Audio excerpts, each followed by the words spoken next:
जय हिंद बच्चों।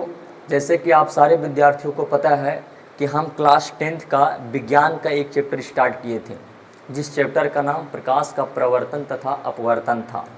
उस चैप्टर में हम आप लोगों को कई सारे वीडियो का पार्ट बनाकर भेजे थे और आप उस पार्ट को देखकर नोट्स बनाते होंगे। उन्हीं नोट्स में से आज हम लोग इस नोट्स को फर्दर आगे बढ़ाते हैं, लगातार आगे बढ़ाने का प्रयास करते हैं। जो आज का हमारा मुख्य टॉपिक है कि समतल दर्पण में बनने वाली प्रतिबिंब की संख्या।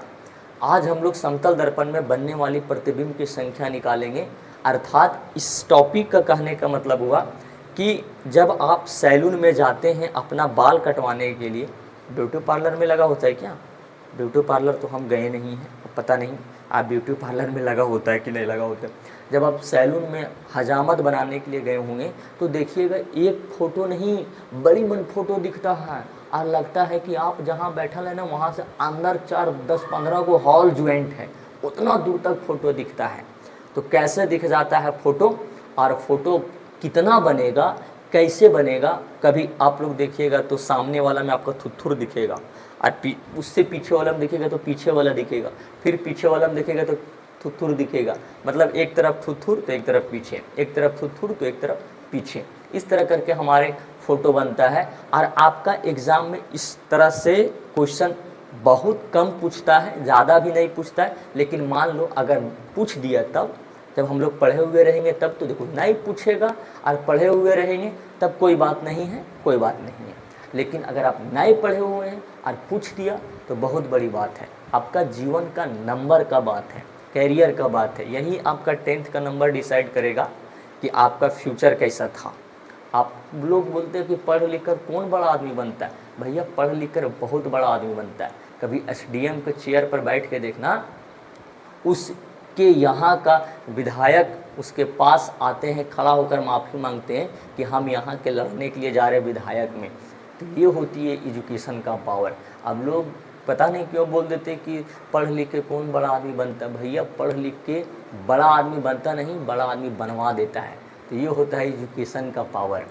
तो आज हम लोग इसी के ऊपर एकदम लगातार, जब तक आपको फीलिंग नहीं आ जाए कि हम सीख लिए हैं, तब तक हम आपको बताते रहेंगे। और आप हमको बताने का प्रयास कीजिएगा कि आपको समझ में आया कि नहीं आया। ठीक है बच्चे, पहले हम आप लोगों को जो टॉपिक दिए थे, समतल दर्पण में बनने वाली प्रतिबिंब की संख्या निकालना। भैया प्रतिबिंब को यहाँ पे प्रतिबिंब का मतलब होता है वही फ़ोटो, और समतल दर्पण का मतलब जो आपके घर में आईना है उसको समतल दर्पण कहते हैं। ठीक है, उसमें कैसे फ़ोटो बन जाता है, कितना फ़ोटो बनेगा, आज हम लोग निकालने के लिए सीखेंगे। जैसे मान लो बच्चे कि आप ये है आपके जहाँ पे सैलून में गए हैं ना, उसका आईना, ठीक, पीछे तरफ भी आईना लगा हुआ है, पीछे तरफ भी आईना लगा हुआ है, और यहाँ पे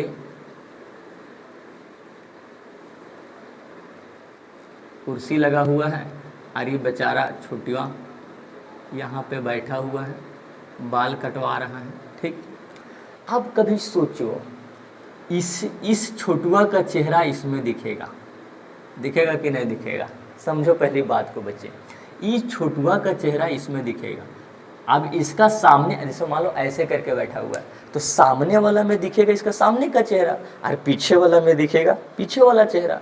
कि भैया ऐसा थोड़ी है कि सामने वाला में पीछे वाला चेहरा दिखेगा, तो फिर वो हो जाएगा चुड़ैल। कि हम लोग को बचपन में सिखाया जाता था कि जानते हो चुड़ैल का मुंह पीछे दने रहता है, और पैर जो होता है ना टेढ़ा होता है, और चुड़ैल का जो कपड़ा होता है वो सफ़ेद होता है।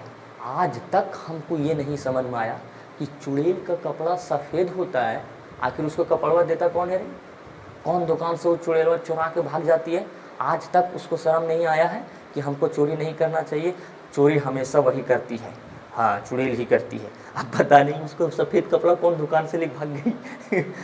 कभी आप लोग सुने कि भूत का कपड़ा सफ़ेद होता है?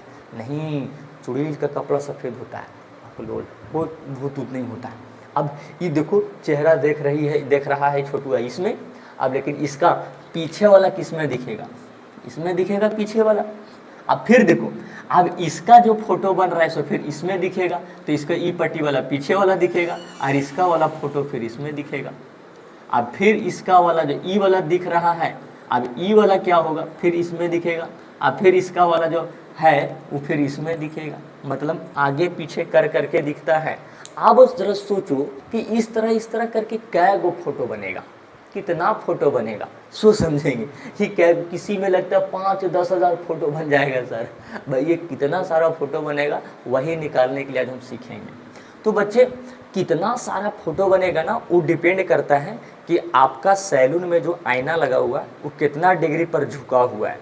अगर ज़्यादा डिग्री पर झुका हुआ है तो देखेंगे फ़ोटो कितना बनेगा, कम डिग्री पर झुका हुआ है तो देखेंगे कितना फ़ोटो बनेगा। तो वो डिपेंड करता है कि आपका दोनों तरफ का आईना का झुकाव कैसा है। अगर आईना का झुकाव सीधा है तो कम फ़ोटो बनेगा, ज़्यादा झुकाव रहेगा तो ज़्यादा फ़ोटो बनेगा। अब देखते हैं कि कितना डिग्री को झुकाएंगे उस आईना को तो कितना फ़ोटो बनेगा। सो चलिए देखो, मान लो बच्चे आपके जो ये आईना है ये इस तरह करके झुका के रखा गया है, इसमें भी जो आईना है वो इस तरह के झुका के रखा गया है।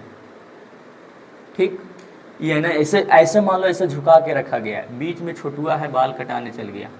ठीक, अच्छा अब हम लोग बाल कटाने के लिए जाते थे ना सैलून में, मम्मी पापा ये सब लेके जाते थे बाल कटाने के लिए। तो सैलून में तुम कितनों छोटा बाल कटवा लो, पापा के सामने बाल बड़ा ही रहता था। फिर से खपचाओ, फिर से पकड़ के लिया, फिर से खप खप खप खप काट दिया। ये होता था हमको बचपन का सैलून का हाल। अच्छा हम लोग को तो बचपन में सैलून नहीं था, ठाकुर था, एकदम पूरा मोटाल ठाकुर था, एकदम पूरा बाल कहीं ऐसे कर दिया तो काट दो, जहाँ पे कैंची लगा दिया वो खरखरा दिया। लेकिन अगर कहीं मूड़ी उठा दिए आप, 2 तमाचा खींच के मार देता था मोटका ठकुरवा हम लोग को। मेरा गांव का बच्चा सब जानता होगा कि मोटका ठकुरवा कौन था। सो बहुत खतरनाक आदमी था भैया। अब मारबो करता था, कभी कभी कानों काट देता था, इतना खचरा था वो। तो ये जो फोटो बन रहा है, अब देखो इसका आईना जो है, अब इसका जो आईना है वो झुका हुआ है। ठीक, अब वो झुका हुआ आईना है, कितना डिग्री आईना झुकेगा तो कितना फोटो बनेगा बच्चे, मतलब प्रतिबिंब की संख्या निकालना है। कै गो फोटो बनेगा सर, प्रतिबिंब की संख्या। प्रतिबिंब की संख्या जो होती है बच्चे वो होता है 360 डिग्री और बटा में थीटा। ये थीटा का क्या मतलब हुआ सर, तो थीटा का मतलब हुआ सर, इसको बोलते हैं थीटा। थीटा, थीटा, ठूठा नहीं, ठूठी नहीं, थीटा। क्या बोलते हैं बच्चे, थीटा बोलो, थीटा। आपको बच्चा बोलता होगा थीटा सर।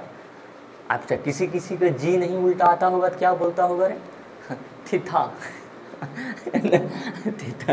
अब देखो थीटा का मतलब हुआ कि हजामत बनाने वाला, हजामत मतलब सैलून, सैलून में आईना, आईना, आईना कितना डिग्री पर रखा हुआ है, कितना डिग्री पर रखा है।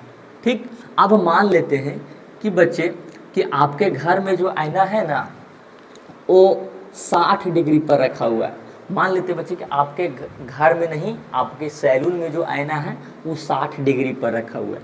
ऊपर में बिंदु दे दीजिएगा तो ये डिग्री हुआ। तो अगर आपके सैलून का आईना अगर 60 डिग्री पर बना हुआ है तब कितना फोटो बनेगा, सो देखते हैं। देखो थीटा बराबर हो जाएगा कितना, 60 डिग्री। कुछ करना थोड़ी है, 360 को 60 से भागा दे देना। ले ये ले, 6 छक्के 36, कै गो फोटो आ गया, 6 गो फोटो आया। लेकिन ध्यान देने वाली बात है, अगर भाग देने पर 2 संख्या आ सकता है, एक ठो सम संख्या और एक ठो विषम संख्या।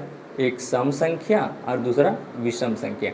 अगर सम संख्या आ गया बच्चा भाग देने पर तो उसमें आपको एक घटा देना है, एक घटा देना है, एक घटा देना है। अगर विषम संख्या आया है तो कोई चेंज नहीं करना है, जितना आएगा उतना ही होगा। इसका मतलब सर यहाँ पे अगर हम आईना को 60 डिग्री पर रखेंगे तो 6 गो फोटो ना बन के 6 जो है एक सम संख्या है, तो सम संख्या में एक ही नियम है कि एक ठो घटा देना है। इसका मतलब बच्चे इसमें जो फोटो बनेगा सर 6 में से 1 घटा देंगे, कितना बनेगा 5 फोटो बनेगा। ये क्या कहने का मतलब है बच्चे कि आपके सैलून में अगर 60 डिग्री पर आईना को झुका कर रख दिए गए हैं तो कितना फोटो बनेगा भैया 5 गो फोटो बनेगा। पीछे दने 5 गो और ई पट्टी 5 गो, बस 5 ही फोटो बनेगा। सर 1-2 गो और बनाने के लिए दीजिए सर। मान लो बच्चे कि अगर आपके घर का सैलून 30 डिग्री पर, मान लीजिए बच्चे अगर आपका घर का सैलून में जो शीशा है आईना है वो 30 डिग्री पर है, तब कितना डिग्री का फोटो बनेगा?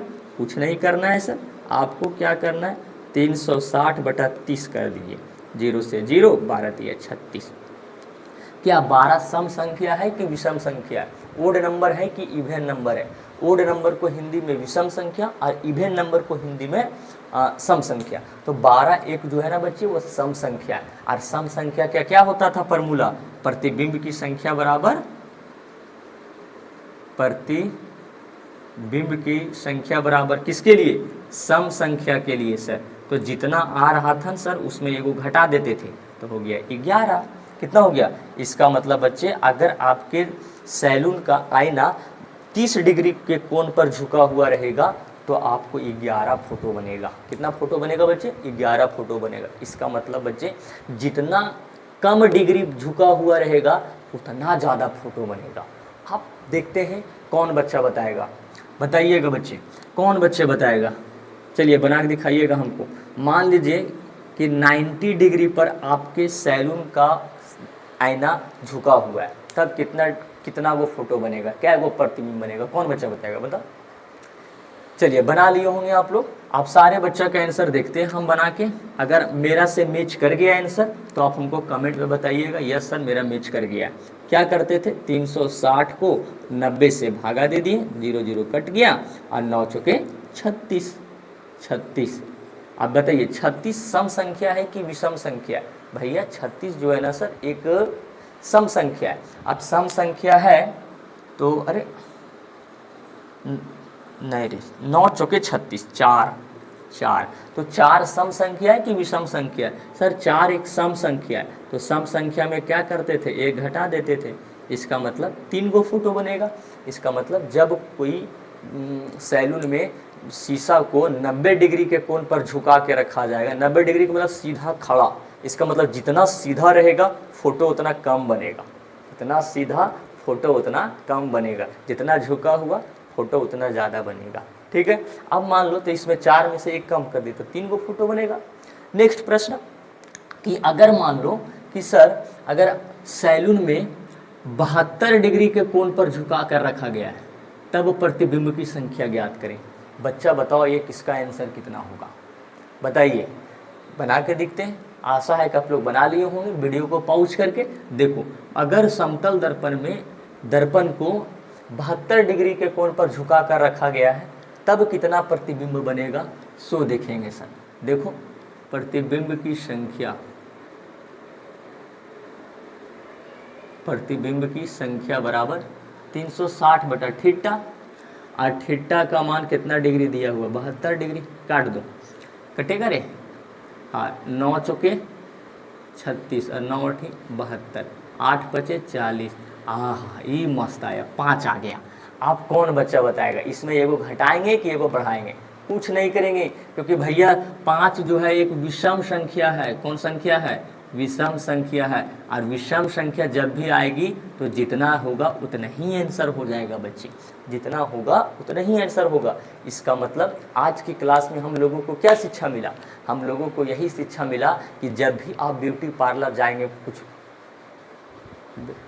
नहीं ब्यूटी पार्लर कह जाएंगे हम लोग, सैलून जाएंगे हम लोग तो बाल कटाने के लिए जाते हैं तो उसमें फ़ोटो बड़ी बड़ी बनता है, बहुत सारा फोटो बनेगा। मतलब प्रतिबिंब की संख्या बनते चला जाएगा। अब कितना फोटो बनेगा वो डिपेंड करता है कि आपका सैलून का शीशा कितना डिग्री के एंगल पर झुका के रखा हुआ है। तो अगर 30 डिग्री पर झुका कर रखा हुआ है तो अलग प्रतिबिंब की संख्या आएगा, 60 डिग्री पर झुका कर रखा हुआ है तो अलग प्रतिबिंब की संख्या आएगा। अगर इस तरह जितना डिग्री के झुकाव पर रखा हुआ है उसमें 360 में उससे भागा दे देंगे तो अगर सम संख्या आ गया तो उसमें एक ठो घटा देंगे, तब उसका कुल प्रतिबिंब की संख्या निकल जाएगी। और विषम संख्या आ गया तो ना घटाएंगे ना बढ़ाएंगे, वही हम लोगों को फाइनल फोटो की संख्या आ जाएगी। आप बताइए बच्चे, इसमें किसी को भी एक जरा सा डाउट है? तो एक जरा सा अगर डाउट हो जाएगा तो फिर मेरा पढ़ाना बेकार है। बताओ, एक जरा सा भी डाउट हो जाएगा आप लोग को तो? अगर नहीं है डाउट तो क्वेश्चन हम आपको 5 ठो देते हैं, आप लोग बनाइएगा। पहले आप लिखिए, ऊपर में टॉपिक का नाम लिखते हैं, समतल दर्पण में बनने वाली प्रतिबिंब की संख्या। चलिए लिखो, नीचे लिखो, पैराग्राफ चेंज करके, मतलब नीचे से तीर का निशान देकर लिखो, समतल दर्पण में बनने वाली प्रतिबिंब की संख्या बराबर 360/θ। नीचे में पैराग्राफ चेंज करके नीचे से, जहां थीटा बराबर समतल दर्पण, जहाँ लिखो, जहां थीटा बराबर समतल दर्पण की झुकाव, समतल दर्पण की झुकाव। ठीक है, अब नीचे में पैराग्राफ चेंज करके लिखिएगा 1 नंबर में, अगर भाग देने पर सम संख्या आ जाए तो प्रतिबिंब की संख्या निकालने में 1 घटा देते हैं। ठीक, नीचे में लिखो दूसरा नंबर में पैराग्राफ चेंज करके, अगर भाग देने पर विषम संख्या आ जाए तो ना तो उसमें घटाते हैं और ना ही जोड़ते हैं, अर्थात जो जैसा आता है वही होता है। ठीक है, अब नीचे में लिखिए प्रश्न, लिखो, समतल दर्पण में बनने वाली प्रतिबिंब की संख्या बताइए। यदि दर्पण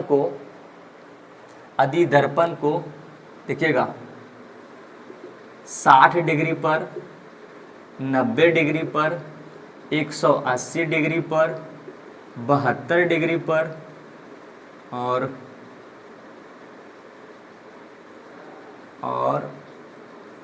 40 डिग्री पर झुका कर रखा गया है तो कुल प्रतिबिंब की संख्या ज्ञात करें।